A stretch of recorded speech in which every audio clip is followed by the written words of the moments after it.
வணக்கம். நான் இயற்கை பூமி யூடியூப் சேனல் காக்கநல்லூர் கண்ணன்.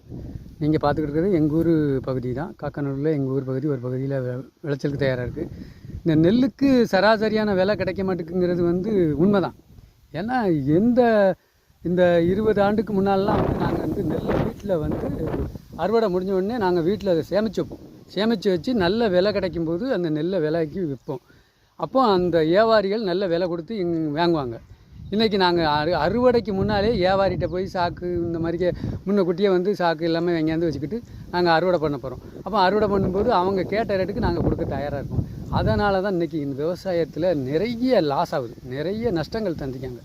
நாங்கள் என்றைக்கு நெல்லை வீட்டில் சேமிக்கிறதை விட்டோமோ, வீட்டில் களத்து மேட்டில் அறுத்து வீட்டில் கொண்டு வச்சு ஒரு மாதம் 2 மாதம் கழித்து நல்ல விலை கிடைக்கும்போது விற்போம். அன்றைக்கி நல்ல லாபம் கிடச்சிது, விவசாயத்தை லாபமாக தெரிஞ்சுது. இன்றைக்கி காரணம் நாங்கள் வீட்டுக்கு நெல் ஒரு மரக்காய் நெல் கூட வீட்டுக்கு போக மாட்டோம். எல்லாமே களத்து மேட்டிலே வியாபாரிகிட்ட கையில் கொடுத்துட்டு வந்துடுறோம். அப்போ அவங்க வச்சது தான் விலை. இதுதான் இன்றைக்கி கீழ்மட்டத்துலேருந்து மேல்மட்டம் வரைக்கும் நடக்குது. அப்போ விவசாயிகள் வாங்கின கடனை கட்ட முடியலை, வட்டியும் முதலும் வட்டியை கட்டி முதல்ல அடைக்க முடியாமல் நஷ்டத்தில் இயங்குறாங்க. பாருங்கள், இந்த நிலை என்றைக்கு மாறும்? மீண்டும் சந்திப்போம். நன்றி, வணக்கம்.